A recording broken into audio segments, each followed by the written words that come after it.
Assalamualaikum warahmatullahi wabarakatuh. Halo teman-teman semua, nama saya Nadiatul Nasiroh dengan NIM 17096200028 dari Prodi Pendidikan Administrasi Perkantoran kelas B tahun 2020. Pada video kali ini, saya akan sedikit mengulas putar materi yang berkaitan dengan otomatisasi perkantoran. Untuk mengetahui apa yang dimaksud dengan otomatisasi perkantoran, mari kita simak slide berikut ini.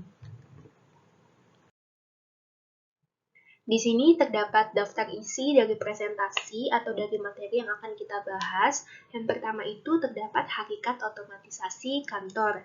Yang kedua itu ada konsep. Yang ketiga ada siapa saja sih pengguna dari otomatisasi perkantoran ini. Lalu ada manfaat otomatisasi kantor dan yang terakhir itu ada tujuan dari otomatisasi kantor itu sendiri. Selanjutnya, di sini terdapat hakikat otomatisasi kantor. Otomatisasi dalam bahasa Inggris sendiri disebut dengan automation, memiliki padanan kata mechanization dan computerization. Menurut Lernout dan Hauspie-Spitz pada tahun 1993.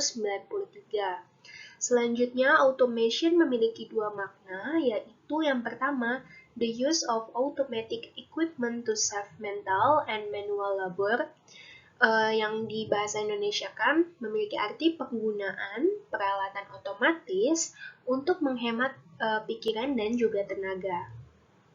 Yang kedua, the automatic control of manufacture of a product through its successive stage, atau kendali otomatis dalam pembuatan suatu produk dengan tahapan yang sistematis.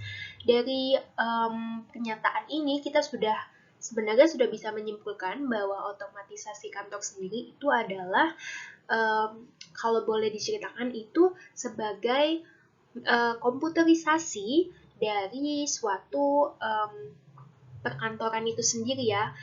Seperti perkembangan zaman dari dulu yang mungkin tidak ada komputer, semuanya melakukan secara manual, dari mulai pengarsipan, dari mulai pembuatan data dan semacamnya.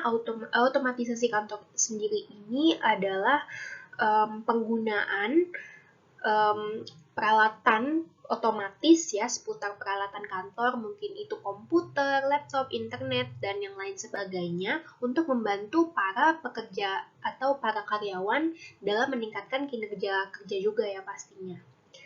Selanjutnya, di sini terdapat penjelasan yang mungkin lebih detail seputar otomatisasi kantor itu sendiri. Esensi makna otomatisasi yaitu proses penggunaan peralatan otomatis yang memiliki sistem kerja sistematis. Otomatisasi akan berdampak pada pengurangan penggunaan tenaga manusia yang tentu saja akan menimbulkan masalah tersendiri dan akan kita bahas dalam subbab yang akan datang. Otomatisasi sangat berkaitan erat dengan mekanisasi dan komputerisasi. Selanjutnya juga terdapat otomatisasi perkantoran berarti pengalihan fungsi manual peralatan kantor yang banyak menggunakan tenaga manusia kepada fungsi-fungsi otomatis dengan menggunakan peralatan mekanis khususnya komputer. Seperti tadi yang kita bahas, mungkin kalau zaman dulu penyimpanan data, dokumen, lalu juga pengiriman dokumen-dokumen penting itu kan dilakukan secara manual, yang pasti akan memakan banyak waktu, biaya, lalu juga tenaga manusianya mungkin akan diperlukan lebih banyak. Otomatisasi kantor ini sendiri memiliki makna yaitu komputerisasi dan mekanisasi ya, berkaitan erat dengan kedua hal tersebut gitu ya, karena seiring berkembangnya zaman itu pasti penggunaan teknologi yang jauh lebih modern itu membuat para kantor-kantor itu ya pasti menggunakan komputerisasi jaringan internet, mekanisasi, karena dengan hal tersebut juga dapat menekan biaya penggunaan tenaga manusia yang jauh lebih tinggi pastinya. Selanjutnya, otomatisasi perkantoran sering juga diistilahkan dengan kegiatan perkantoran elektronis atau electronic office. Electronic Office. Perkantoran elektronis adalah aplikasi perkantoran yang mengganti proses administrasi berbasis manual ke proses berbasis elektronis dengan memanfaatkan fasilitas jaringan lokal atau Local Area Network atau LAN. Selanjutnya yang akan kita bahas yaitu tentang konsep-konsep otomatisasi. Yang pertama itu adalah proses yang terjadi di perkantoran seperti halnya proses manufaktur selalu mengarah ke otomatisasi. Yang kedua, otomatisasi kantor berevolusi dari aplikasi-aplikasi yang terpisah dan tanpa rencana menuju aplikasi yang terencana dan terpadu. Selanjutnya, otomatisasi kantor memudahkan penerimaan dan pengiriman informasi. Lalu ada otomatisasi kantor memberikan keuntungan lebih besar melalui pengambilan keputusan yang lebih baik. Yang terakhir, otomatisasi kantor sebagai pelengkap bagi metode komunikasi tradisional, bukan sebagai pengganti. Jadi, yang dapat disimpulkan dari poin terakhir adalah otomatisasi kantor ini sebagai pelengkap bagi metode komunikasi tradisional. Komunikasi tradisional bukan serta-merta dihilangkan, melainkan otomatisasi kantor ini dapat membantu bagaimana bentuk komunikasi yang sudah ada sebelumnya, yaitu komunikasi tradisional, dan otomatisasi kantor ini sebagai pembantu yang dapat kita lihat bahwa di poin 3 itu dituliskan otomatisasi kantor memudahkan penerimaan dan pengiriman informasi. Jadi jauh lebih mudah ya lewat metode komputerisasi, lalu juga penggunaan jaringan internet dan sebagainya. Selanjutnya, otomatisasi kantor digunakan oleh semua orang yang bekerja di dalam kantor pastinya, tapi pada dasarnya ada 4 kategori pemakai otomatisasi kantor. Yang pertama itu ada manajer, adalah orang yang bertanggung jawab mengelola sumber daya perusahaan, terutama sumber daya manusia. Yang kedua, profesional, yakni tidak mengelola orang, tetapi menyumbang keahlian khususnya. Misalnya pembeli wiraniaga, manajer asisten staf, dan asisten staf khusus. Manajer dan profesional secara bersama dikenal sebagai pekerja terdidik. Yang ketiga ada sekretaris, biasanya ditugaskan pada pekerja terdidik tertentu untuk melaksanakan berbagai tugas menangani korespondensi, menjawab telepon, dan mengatur jadwal pertemuan. Yang pasti yang sering kita lihat ini sekretaris ya, sering banget nih pasti mengatur-ngatur kearsipan, terus bikin dokumen, bikin data, dan sebagainya, menyimpan dokumen-dokumen penting yang pastinya penggunaan otomatisasi kantor ini sangat penting ya.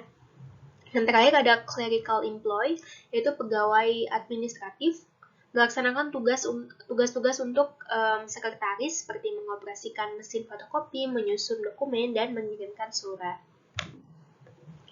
Terdapat poin juga di sini bahwa otomatisasi perkantoran tidak hanya melayani orang-orang di dalam perusahaan, akan tetapi juga dengan orang lain di luar lingkungan perusahaan. Seperti contohnya mungkin kalau kita mengirim surat kerjasama antara perusahaan A dengan perusahaan B, itu kan pastinya memakai otomatisasi perkantoran itu sendiri ya. Lalu misalkan kalau kita lihat sekarang ini banyak banget instansi pemerintah terkait yang mungkin bikin web untuk membantu rakyatnya, mungkin bayar pajak lewat web itu, pokoknya melakukan segalanya dengan online. Nah, ini kan berarti otomatisasi kantor ini tidak hanya melayani orang-orang di dalam kantor itu aja, tapi juga membantu orang-orang di luar kantor yang kena manfaat juga soal otomatisasi kantor ini. Selanjutnya, di sini ada manfaat dari otomatisasi kantor. Yang pertama itu adalah menyelesaikan pekerjaan kantor menjadi lebih cepat. Pastinya ya, karena dengan bantuan komputer, dengan bantuan komputerisasi, jaringan internet, bekerja akan jadi jauh lebih cepat. Yang kedua, mengurangi kebutuhan staf dalam jumlah besar. Yang ketiga, hanya memerlukan sedikit tempat menyimpan data. Lalu, data yang disimpan dapat diorganisir dengan baik dan manfaat yang lainnya.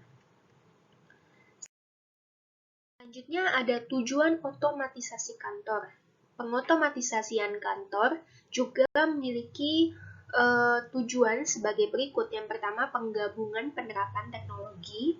Yang kedua, memperbaiki proses pelaksanaan pekerjaan kantor. Lalu ada meningkatkan produktivitas dan efektivitas pekerjaan. Lalu memberikan kemampuan kepada manajemen untuk dapat memecahkan masalah perkantoran. dengan lebih baik. Dan yang kelima, mampu memberikan data yang akurat sehingga dapat mempermudah manajemen dalam membuat keputusan bisnis yang tepat.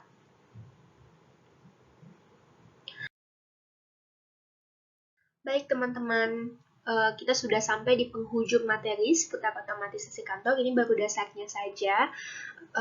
Tugas ini ditujukan untuk tugas aplikasi komputer dalam rangka mempresentasikan materi yang sudah dibuat sebelumnya.